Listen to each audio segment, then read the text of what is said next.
Good afternoon, everyone. Welcome to the Recovery Science Echo Series.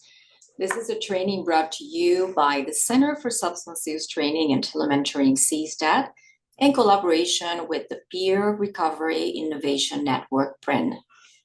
My name is Andrea, and I will be helping with facilitation today. But before we start, I want to remind you that this session is being recorded for later distribution. And you may find this recording at our BUL Texas YouTube page, approximately in 2 weeks or so. Please remember to identify yourselves in our chat by adding your names, email addresses, and organizations. This information is important for us to confirm your attendance to this class, especially if you're part of our providers network here at BUL Texas, and or if you are applying for our NADAC CEs today. Even more so, we want you to identify yourselves. But if you're joining via phone, you may always send an email at bultexas@utesca.edu, and that way we can associate your phone numbers with your names. So we want to thank today our speaker of the day, Kurt Lebeck, for graciously accepting to present for us here at the Recovery Science Series. Kurt is going to start with a 25 minutes didactic presentation, followed by your questions. Then we move to our announcements, as we usually do it. And then he is going to continue with his presentation by supporting his presentation with some materials and examples of the same topic. So we invite all of you to please take part of this conversation. Please remember these echo sessions are made for you, the learners. So we want to hear your voices and please participate. Just a small but important reminder, just make sure that you raise your hands first and you wait until we call your names before unmuting your microphones. This is just to make sure that we all can have the same opportunity to participate in the conversation. So we're going to start with some introductions from the Recovery Science Hub of Experts. Cheryl, how are you today? Do you want to introduce yourself to the group? Great. Thanks, Andrea. My name is Cheryl Pacapelli.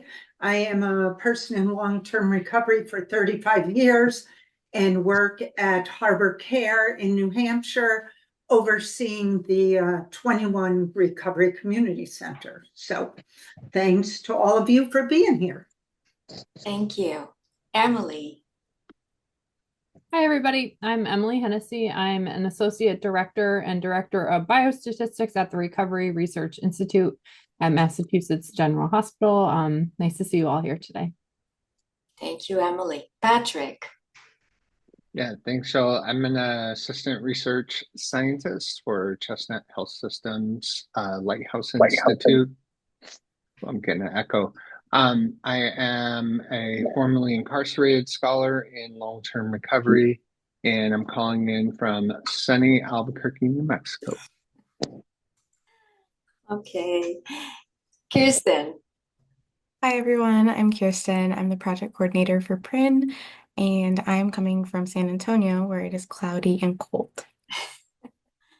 All right. And I think that we can start sharing Kurt didactics. And whenever you're ready, Kurt, you can take it away.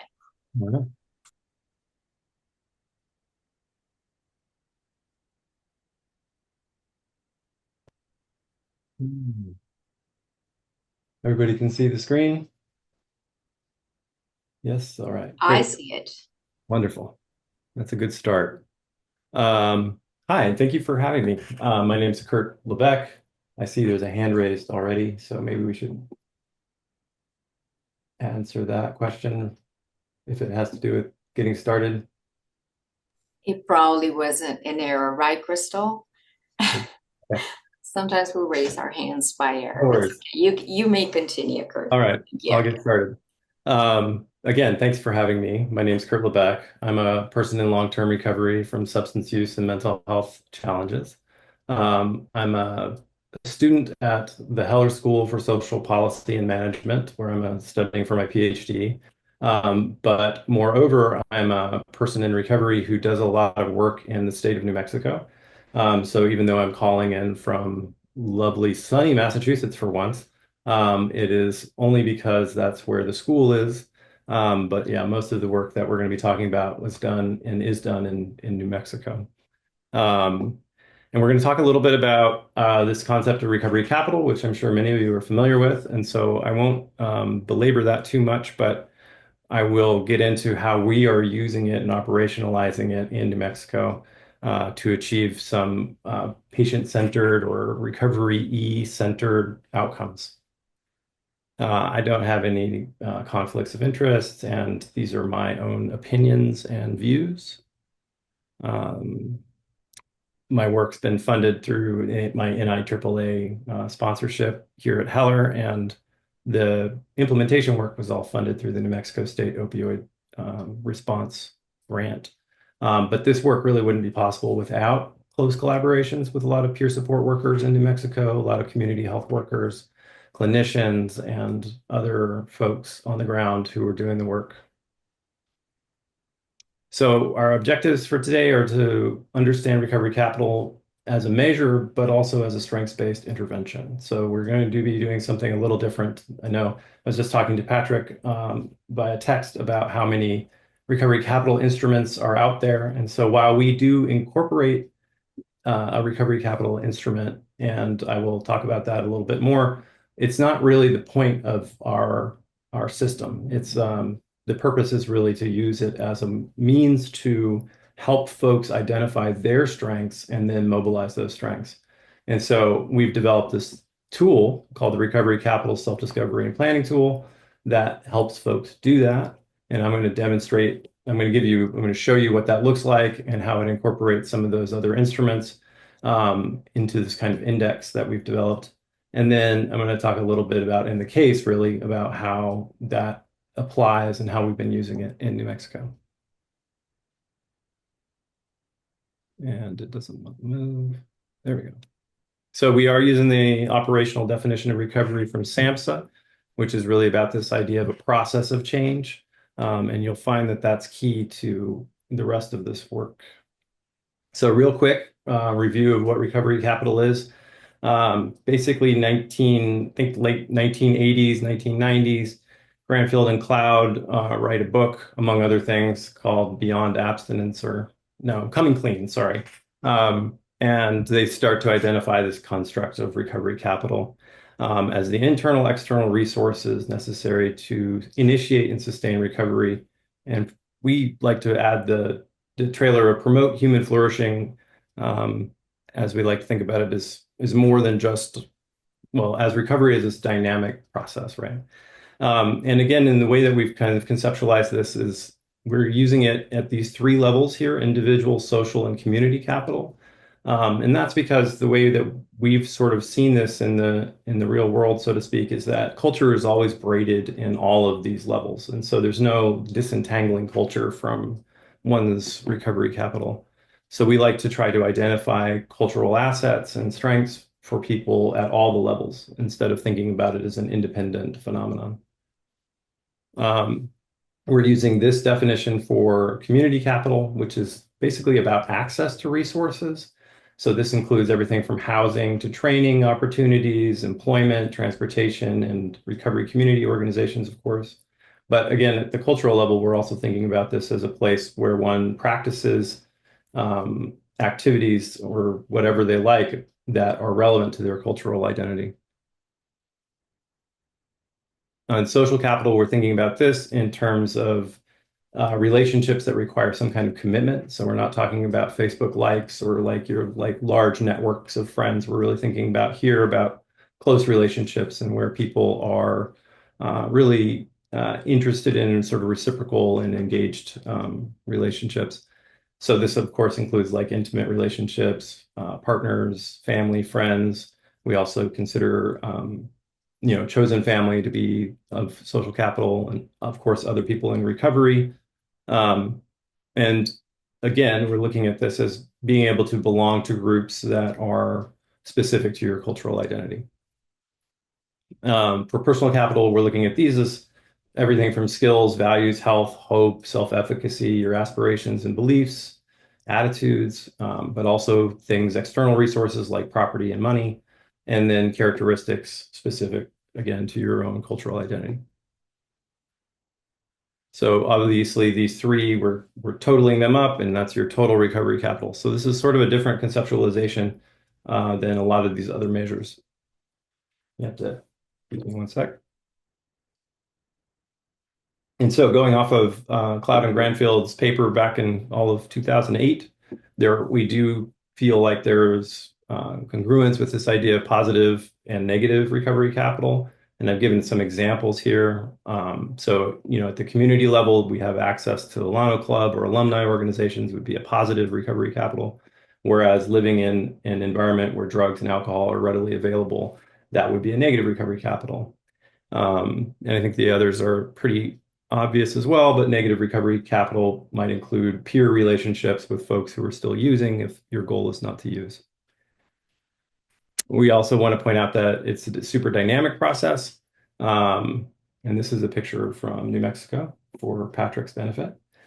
But yeah, this is about the idea that it isn't this steady state, so we can't just repeatedly test the same thing and get the same result. We hope to see it be dynamic, and we hope to see it grow. And so we use this traditional sort of biaxial formulation, which I'm sure folks are familiar with, by Kelly and Huppner, where we define recovery as increasing, being on this arrow here, as addiction remission goes up. And recovery capital goes up, we see this idea of recovery, or the construct of recovery, increases as well.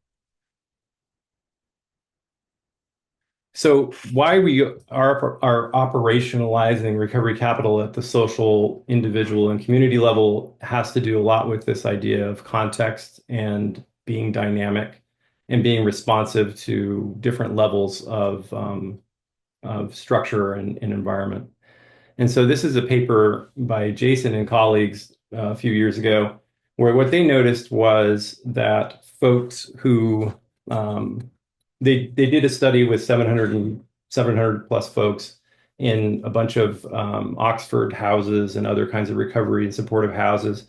And what they found was that individual level capital did not predict relapse nearly to the extent that social level recovery capital did. And we think that this is a pretty critical realization. And this isn't the only paper that's realized this by any means, but this is a good example using a common, objective of treatment and support. Part of the reason that we've been operationalizing it the way we have is that we're interested in being able to identify other things other than abstinence that this recovery capital could start to predict, right? And so to do that, we felt like we start to need to tease out the social capital piece much more specifically. So again, what this paper sort of talks about or demonstrates is that this home level social capital predicted relapse better than individual level, which in other words means if you have a bunch of folks in the house and they all had high individual level recovery capital, but low social recovery capital, the folks with the high levels of individual capital were more likely to relapse than folks who may have had less individual level capital, but more social capital. And so we can think about this sort of less abstractly as just like what it's like to be around peer groups, right? If everybody in your social milieu is working together, is engaged, is engaging in these reciprocal relationships, you can imagine it's going to be a much more supportive environment than, say, a house where folks are not engaged in any of those things, who are isolating, who are staying in their rooms, not eating together, those kinds of things. So we feel like it's important to really specify and measure that aspect of social capital, but also also the community capital that makes and facilitates that social capital. So that's where we get into this sort of more dynamic model along ecological lines. And we're really interested, again, in this basic premise that if you build a lot of community capital, you can decrease the social determinant, the barriers associated with the social determinants of health, right? And other kinds of access barriers. So, access to schools and education or vocational programs, right? We can imagine how that creates an environment in which we can start to build healthier social relationships. Whether or not that's because we're studying with other people who are studying or working with other people who are working towards a career goal or something like that.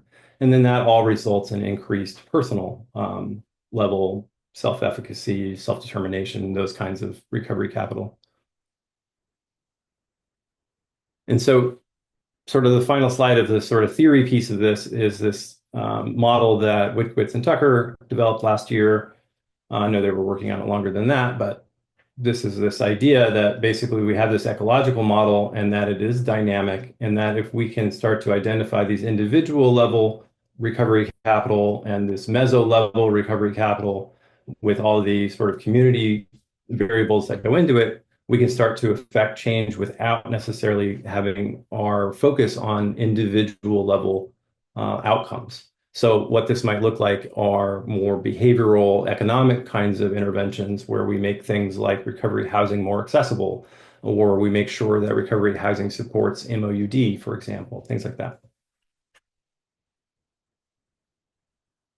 So again, that's the theory. And so we developed this thing called the RCDT 48, or the Recovery Capital Self-Discovery and Planning Tool. And what that looked like is basically we took a bunch of the existing instruments, especially the BARC-10, which is a brief assessment of recovery capital, 10-item questionnaire or instrument that was developed back in 2017 by Corey Vilcent. I believe she's a hub member, and her colleagues. And that was looking at the ARC, right, which is the, I forget now, all of a sudden, I'm drawing a blank. But the point is they reduced the ARC, which was, I think, 50 statements down to 10. And it's really fantastic. And we've tested it in the clinics where we're working. And sure enough, it predicts that our folks will, it predicts retention, sorry. So it does that really quite well. But what it doesn't do is it doesn't discriminate between the personal, social, and community capital levels very well. And so as a tool in the clinic, it's not particularly useful to us to help peer support workers identify the strengths and opportunities that people might have. So we then went down this road for a couple of years where we tried to identify some strengths. And so again, we borrowed pretty liberally from a bunch of existing instruments, including the BARC-10, which we have embedded in here. So, there's a certain amount of, the results, we haven't quite tested those yet, whether or not they're going to be similarly valid, but that's the hope. But we've added some particular statements. Oops, didn't mean to do that. And we'll go back. There we go. So if we look at 8, I feel connected to my ancestors, culture, religion, or higher power. This comes out of the context in New Mexico where folks were really feeling like, they needed a spiritual connection, and many of our clients and folks are Native folks, and we want to make sure that, they have an opportunity, as everybody should, to be recognized or to have that aspect of their life recognized. A couple of other ones, we came up with based on the client population that we were working with is like number 10, which is I have the skills to feel and act calmly when angry or in conflict. And again, this is basically all out of our clinical experience. And I don't love calling it a clinical experience because none of the folks who are doing this work with me and are providing this are clinicians. They're all peer support or community support workers. But they are also the ones who are most active in trying to help build support and recovery plans for the folks who are in these clinical environments. So a couple of others that we identified was like, I regularly get enough sleep, things like this, that these are all areas where folks, our peer support workers, can intervene and help with things like sleep hygiene. And that's a subclinical engagement. But one of the things that we noticed was that a lot of the peer support workers felt like they needed guidance, right? And so they wanted some opportunities, different ways of engaging their clients and making sure that they were developing these recovery plans in a way that was really speaking to the client's actual strengths and needs. And this is the social capital version. And I wanted to sort of highlight a couple of these that we noticed. Again, I feel safe in my relationships, number 25. This felt like something that wasn't getting enough attention in these spaces, and that there is a lot of support available among peer support workers and community health workers for this kind of problem, if it is a problem. And it's also something that can be taught, right? So when we're thinking about this as a social capital um, object or whatever, one of the things that's really cool about this is that if you recognize that, then you recognize it in a group, because we also have groups that are doing cards activities together.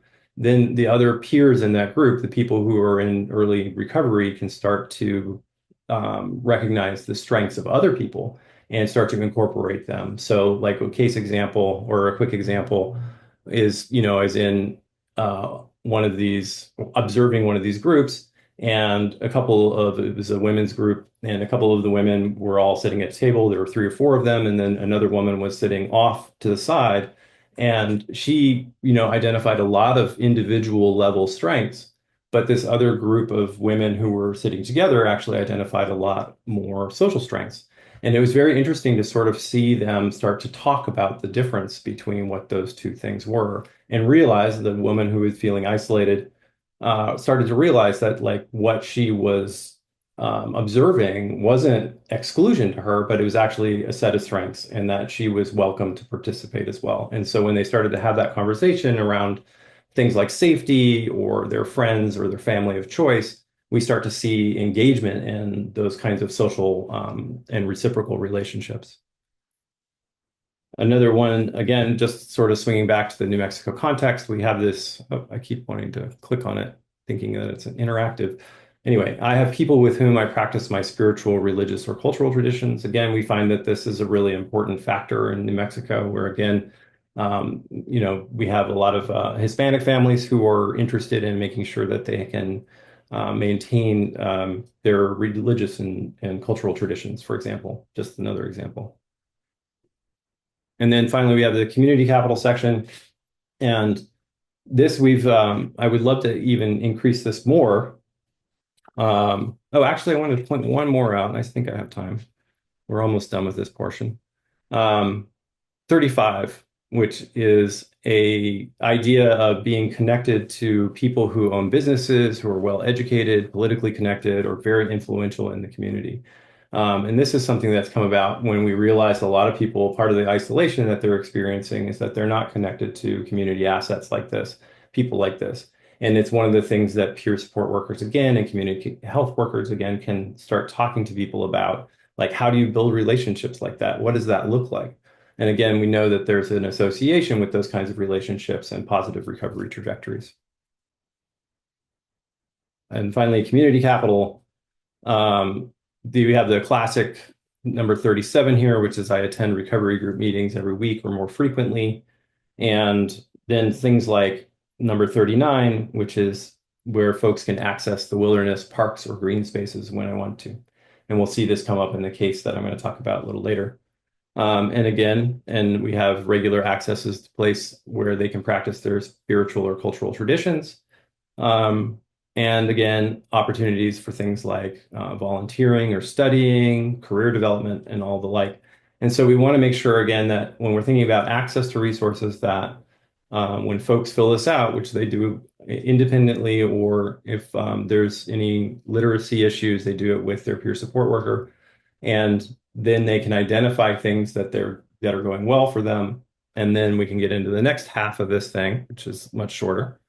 But they identify some challenges or unmet needs, and then they can set some meaningful, specific goals, and they can leverage those strengths that they've identified to achieve those goals. So we score it. I won't get into all of this, but basically, number 1, they identify a challenge.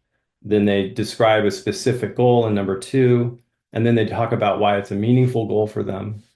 And then we ask them to identify strengths from those sections. Ideally, we ask for them to identify 3 strengths from each of the sections, but sometimes that doesn't happen, and that's perfectly fine.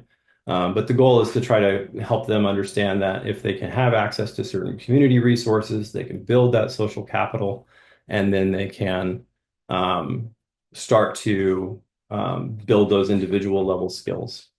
And so we ask them to start literally making a stepwise plan and then talk about the benefits. And that's basically that, I think. And here are my references. And that's that. All right. Thank you, Kurt. Sure. I think we can open the floor now for questions and comments from our learners.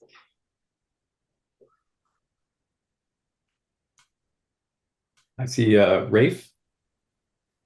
It's actually Ralph. It's the German spelling of Ralph. Hi. Last name is also Germanic, if you want to speak in German sometime. But anyway, my question is, we actually had a very nice discussion about this in our HRSA group about ARC and BARC. And the thing that group,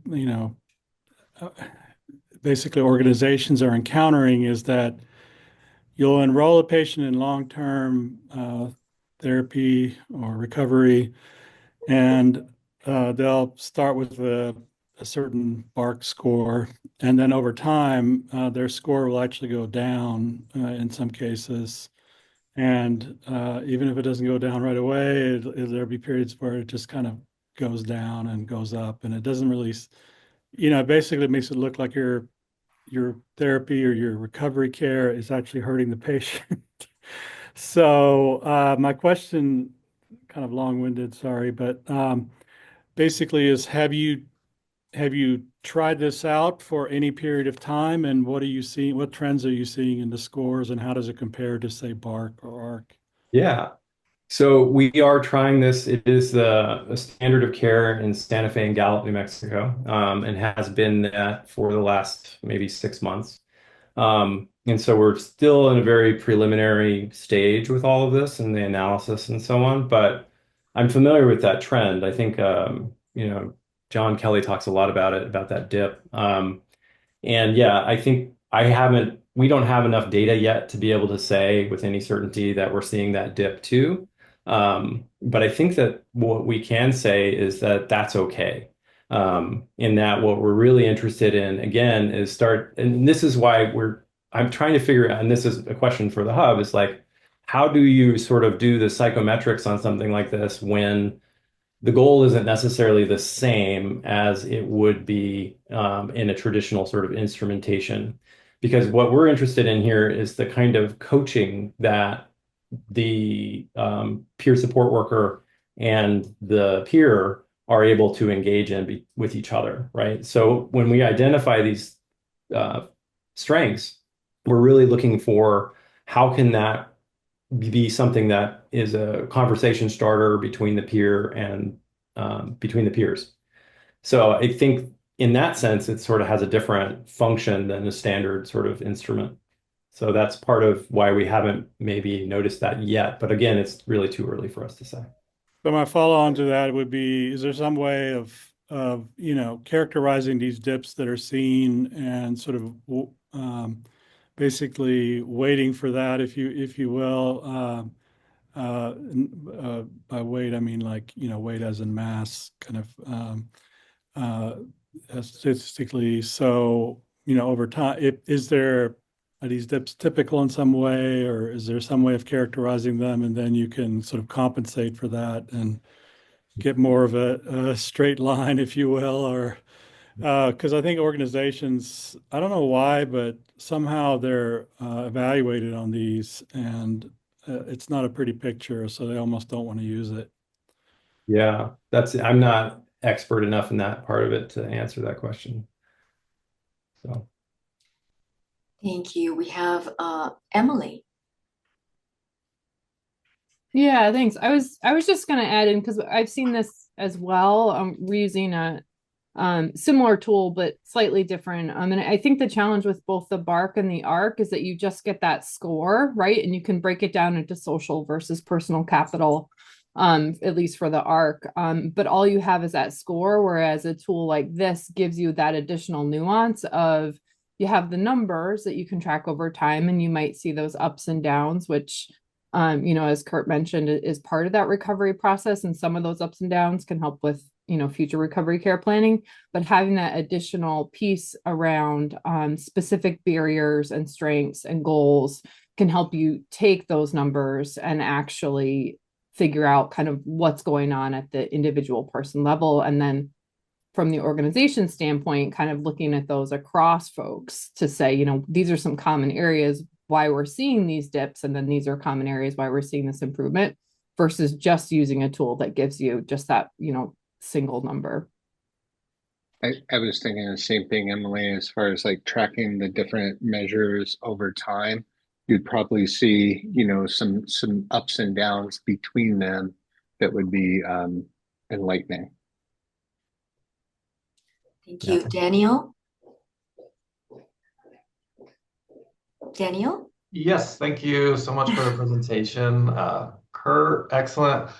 I work in the New Mexico prison system, coming to you from Albuquerque, and it's interesting. I was just having a conversation today about we do peer health education and reentry education, and I have felt like a natural next step is to move towards coaching.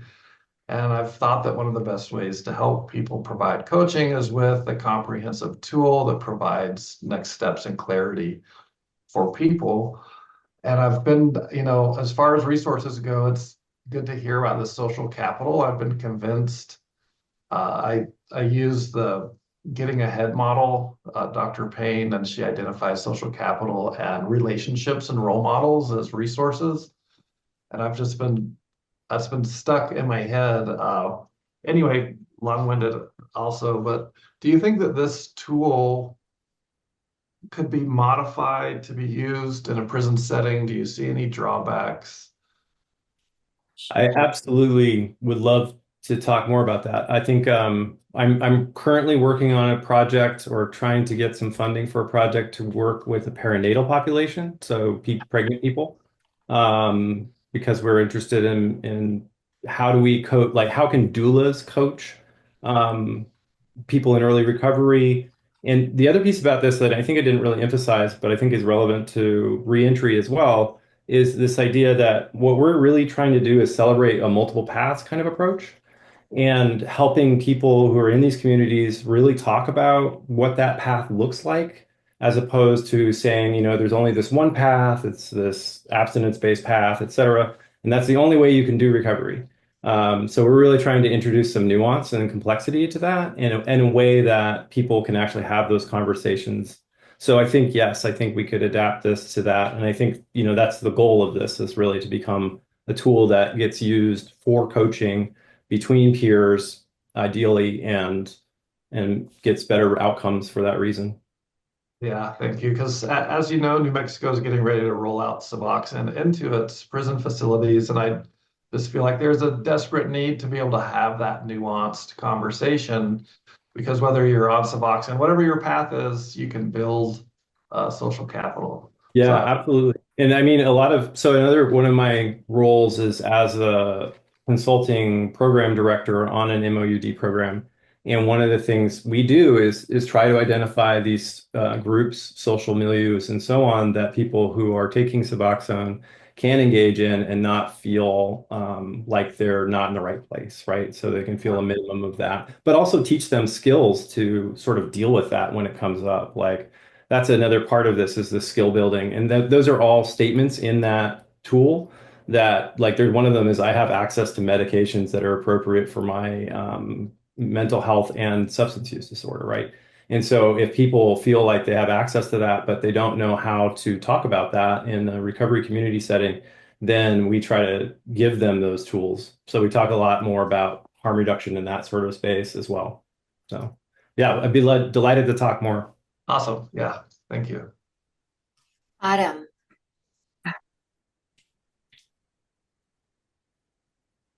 Adam Slit? Still muted, sorry. Thanks, Kurt. That was really interesting. I enjoyed hearing about the different models of recovery capital.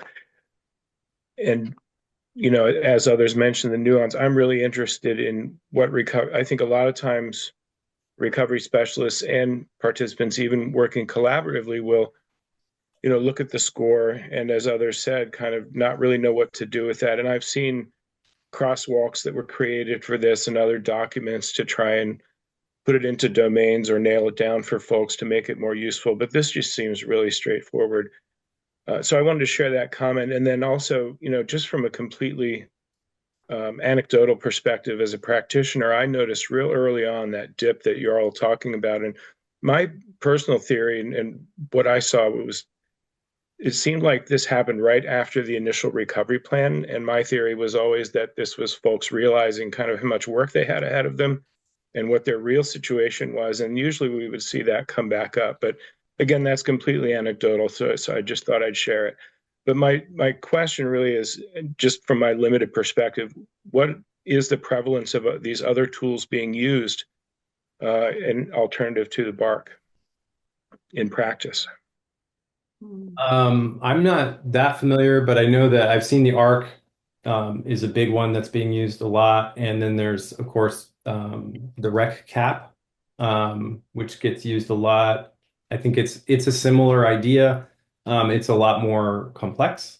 And then the Bark 10 is the one that I see the most. But I have a pretty limited experience. Those are really the only three that I'm familiar with. Thanks. There are some more questions coming. I would invite all of you to start adding your questions to the chat so we can address those during the second part of the class, just so we can go briefly to some short announcements. And then we come back with Kurt. He's going to go through the second part of his presentation. So for now, let's move to announcements. Please, Julio. Thank you. The Center for Substance Use Training and Telementoring CSTAT offers technical assistance. If you need any type of assistance related to substance use disorders, you may always complete the form that's on our website. That is cstat.utesca.edu/contact us. There is a form there. Once you complete it, someone from our team will contact you. This is a free service for all in the community. Next. And if you're requesting CEUs for today's class, all you have to do is make sure that you answer the post-session survey. Remember to answer yes on the question, are you applying for CEU credit for today's ECHO session?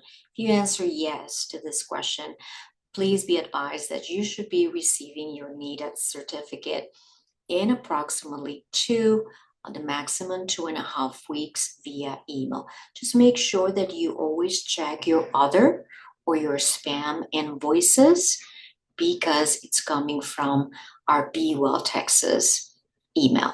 Thank you. Next.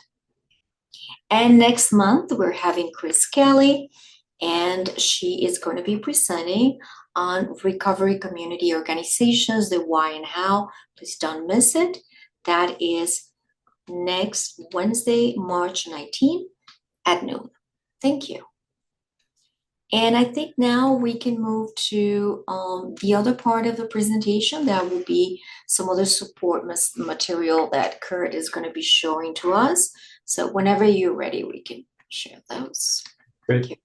So I'm going to show you all a completed version of this tool that was done with pen and paper.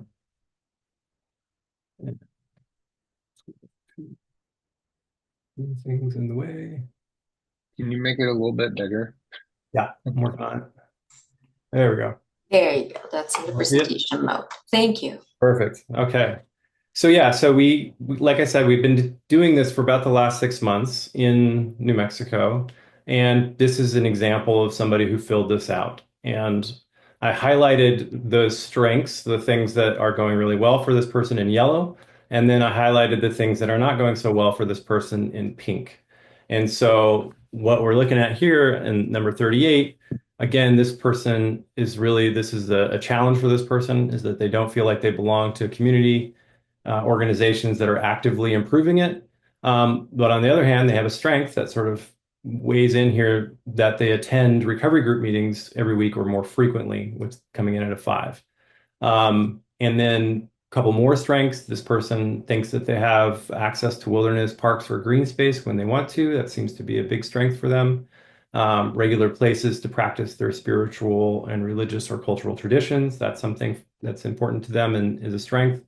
And this other one is relaxation and recreation or healthy fun.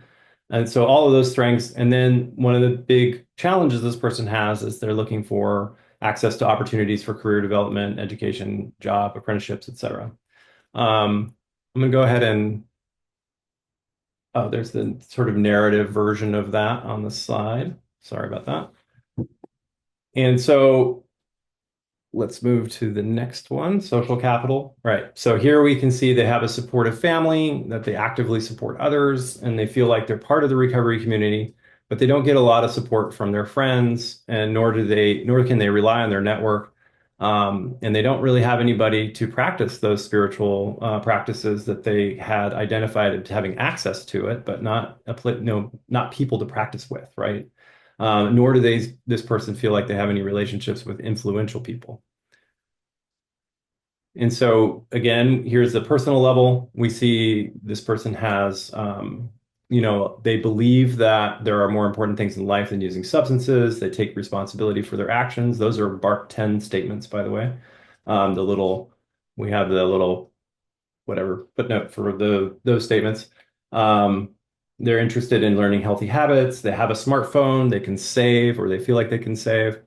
And then the challenges include they're not really particularly satisfied with their living space. And I can tell you from reading the person's intake that they are homeless. And so that makes sense.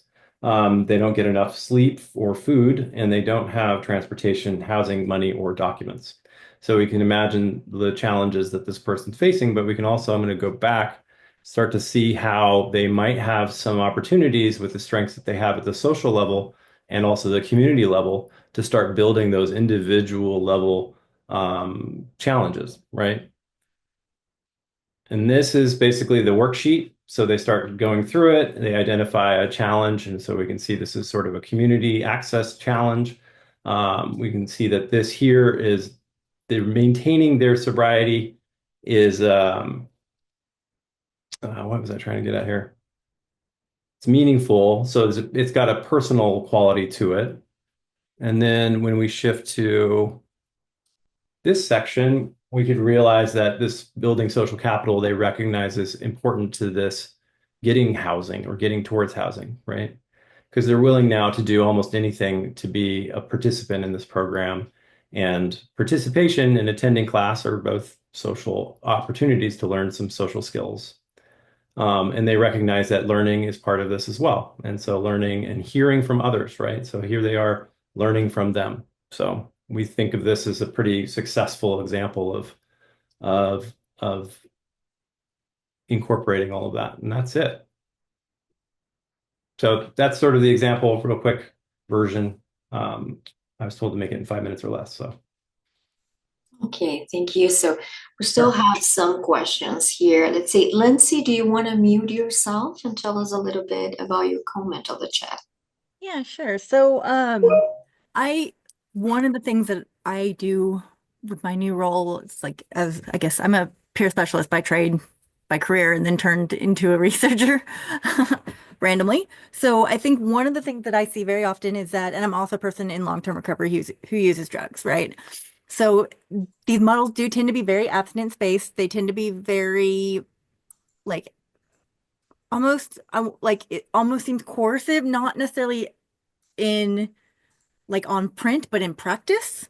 It can seem very coercive. And actually, I mean, even the questions sometimes can kind of cause people to change what their answers are to fit the needs of the program.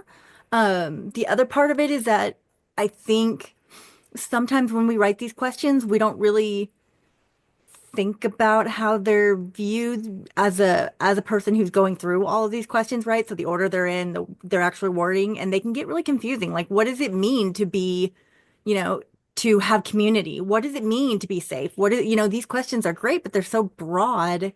I think that gets really difficult, right? Yeah. So I'm going to tease out two questions there. One is about sort of harm reduction and people who use drugs and maybe moderation and how that might look in this context. So a lot of these statements were derived from the clinical goals of the treatment organization that I'm working with. So in a certain sense, I had my hands tied to a little degree about how that works. So one of their goals is reduced use. They don't provide moderation training or management skills.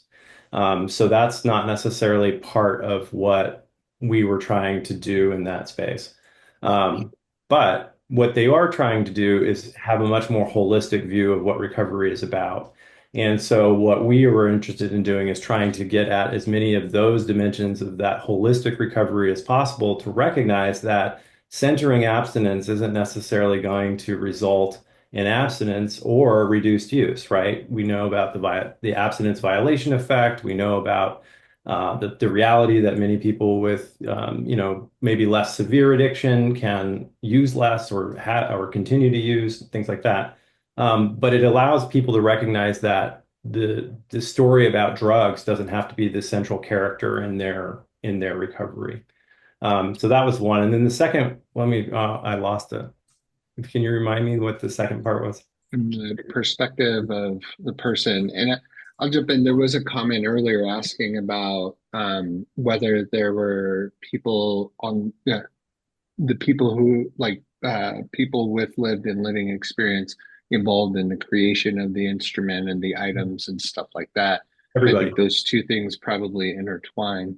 Also, Yeah. like the fact that the questions attend, like some of the questions are so broad that they're not really specific enough to get any real meaning out of them, right? So like what does safe mean, right? That means something different to everybody. Absolutely. And so why the reason that we have it on those sort of like the 1 to 6 scale is because if somebody identifies that as an issue for them, and this is again why it's not necessarily an instrument to measure the recovery capital as much as it is a means to start having that conversation. So if somebody identifies safety as being a 6, like that's strength for them. We're interested in saying, okay, that's wonderful. And then we look at some challenge that they might be having and we say, like, what about the safety in those relationships can you apply to getting a job or whatever it is? Like, what are those factors? What does that look like? And so we can start to drill down and have those kind of conversations, sort of as the peer support worker talks to the peer and they say, hey, what does that look like? But on the other hand, like if that is a 1, that might trigger a conversation between somebody and their peer of like, wow, it seems like you don't really feel safe. So like, what does that mean to you? Like, why do you not feel safe? And let's talk about what we can do to help you, support you in that. And, maybe the strength for that person is that they feel like they participate in recovery community meetings. And so you can start to have a conversation about safety that looks like, what is it about those recovery community meetings that you feel safe enough in, whereas you don't feel that way in the rest of the spaces that you're thinking about going into, right? And really drill down into what it is that makes them feel, safe or not safe. So I think, the researcher part of you who wants the sort of discriminant validity piece or whatever, I want to say like, that's not really our goal. We're mostly interested in those conversations and like facilitating them. And so, again, it's hard. I can't quite figure out how I'm supposed to measure whether or not this is doing that other than through qualitative methods, but I'm going to try. So Sounds very similar to like motivational enhancement therapy, where there are like some tools. There's an instrument, but it's not meant as a measurement tool. It's a conversation piece. Sorry, I know Cheryl was jumping. Oh, I'm dying. I could. Your turn now. Thank you so much for the presentation. I love the tool. Now I am not a scientist. I am not a researcher. I'm a person in recovery who oversees contracts for recovery community centers. So 2 questions, 2, 3, maybe 5 questions, right? First, how are the peers taking on this additional work? We in New Hampshire use a BARC 10 and we get pushback even on that because I'm a peer. I just want to help. I don't want to do data, that whole thing. So adding a lot more questions and a lot more answers. One question, how are they being trained to use and facilitate this tool with the scoring? And then I heard throughout the presentation, I thought you were collaborating with some type of recovery community center, but then I heard you say treatment center. So like, where are you currently like using this? And that's what I have before you answer any of them. There might be some more. So thank you, though. All right. I wrote them down this time, so I won't forget. I saw you. Good job. To address the workload question, we are making this into a reimbursable encounter, right? So we're trying to, in the outpatient, so this is in a treatment context. This is for people who have 1 or 2 weeks that they've been in treatment. That's when they get the first one. And then they're supposed to get one if they're in treatment for a month, they're supposed to get another one, and then theoretically at discharge. And so the programs that I'm working with are, again, they're in Santa Fe and Gallup, New Mexico, and they have inpatient programs, residential programs, they have housing programs, and a number of others. And the way that we structure the encounter is really traditionally it used to be called a case management encounter. And so that's how it was getting paid for, which is why the peers were willing to do it, right? To a certain extent, that was their job description.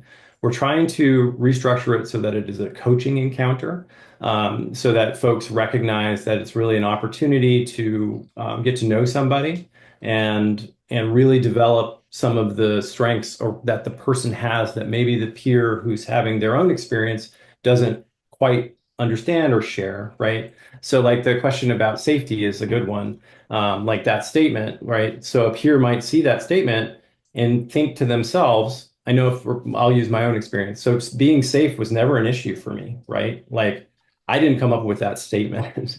Like that came out of a lot of the folks that I was working with in treatment at the treatment center who said, this is a real issue for many of our clients. And I said, okay, let's incorporate that and let's put it in there and let's see how it works.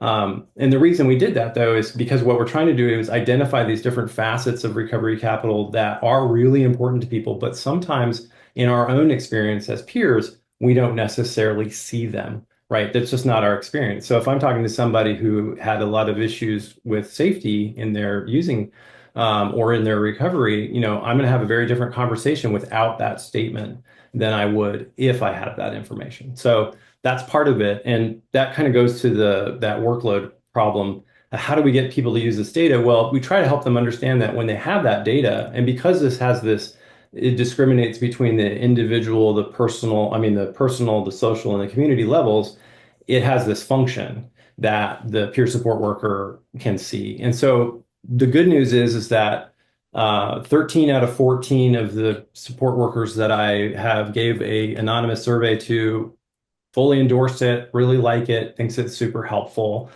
don't think it's too hard to use. We have been doing some fidelity checks and, fidelity, like they're not necessarily completing it in the whole, like as we would wish, et cetera. So we're going to work on our implementation strategies about how to make sure that they get more complete information and see the value in it. Because of course, some people, never do. And you're right. Like we definitely run into some folks who are like, no, this is just not how I do recovery. But one of the things that we find problematic about that is that sometimes that person doesn't have a multiple path approach. And most of the peers in the clinic itself really are interested in facilitating this multiple paths kind of idea. And so we really want to encourage that. So I love that aspect too. So I only have one other follow-up, but I could talk to you forever, is about when they're only there for maybe 6 weeks. So what happens to all this wonderful information and recovery planning once they walk out the door? Like that's why in my mind at a recovery community center, at least they can be there for however long they want to complete their goals. So just kind of concerned about like you did all this great work for these 6 weeks and then I still quote unquote graduate. Yeah. And what happens? Yeah. So the phase 2 implementation is we are developing again another coaching intervention between peers and quote unquote graduates. And the idea is that we're going to do a lot of follow-up work with them. And these are, again, reimbursable services under the current Medicaid scheme. So we can do that as a treatment providing organization. But that's the hope. The hope is that we will have a long continuum of care and support. One of the problems that we've identified in New Mexico is that there are not a lot of RCOs, and there's not a lot of post-treatment support. It's really pretty scarce. And so we are interested in how do we operate, like how do we get folks to sort of create their own like personalized RCO? Like how do they tap into the different pieces in their community and see that as a program of recovery and in lieu of having a Phoenix or something to go to, right? Like a lot of our clients are rural. They're very isolated folks. And so thinking about how to get them engaged, we talk about online supports and things like that. And for a lot of them, that's a new phenomenon or a new thing to get interested in. And so how do we build that out? For a lot of folks, it's about like building the resources that they might have at church or some other religious, or in the case of the Native folks, like some of their cultural traditions. Like how can they use those experiences to really support their recovery? Because we find there's a lot of, as soon as people realize that that is a supportive environment because people are interested in their spiritual well-being and so on, like all of a sudden they're like, wow, I can do that. And that's recovery. Cool. And they're good. The research aim of this is to hopefully to do some follow-up interviews with clients in 6 months and a year. And, again, trying to find some money for that. So, be great if we can, because then we can actually see. Great, thank you so much. I have 100 more questions, but I'm not the only one here, so go ahead. I'm not checking the chat, by the way. I'm sure you. No, it's okay. I'm doing that, and there are several questions. Just one that I see here. How often do you expect this tool to be administered or applied? The goal is every 2 weeks, at least in early treatment. And we hope that folks can start doing a lot of it on their own. So that our hope is that maybe in the first couple of weeks you do that between a recovery coach and yourself. But then as you get closer to completing or transitioning to a lower level of care, you maybe start completing the first 48 items on your own, and you save the sort of interactive piece for between you and your coach, so that you're basically thinking about this. We really want this to be your self-assessment, your self-discovery, you realizing, where you can go with this, and less about us telling you what you can do. Thank you. Is there someone else besides the people who already participated, who has a question or has a comment, just to give everybody the same opportunity? I know there were some people who had questions before we came to the second part. And yes, to the question, if the material is going to be shared after the session, absolutely, we'll be sharing this. Brandon, welcome to the session. Nice to see you again. You too. Hey, Brandon. Yeah, hey, Kurt, thanks for your talk. So just a general question. This basically came up in the chat. I mean, this was a lot of the back and forth. I've had the good fortune of being able to talk with you about this separate from the presentation. So I know how you think about the recovery capital assessment as mainly a tool to foster or engage folks in conversation that is very person-centered in terms of goals and all these kinds of things. And at the same time, there's a lot of conversation around measuring outcomes. Right? And somebody, Lindsay maybe was saying like, well, how do we talk to funders about this? Because they're thinking about these measures as outcomes and being able to make funding decisions. For me, both are important.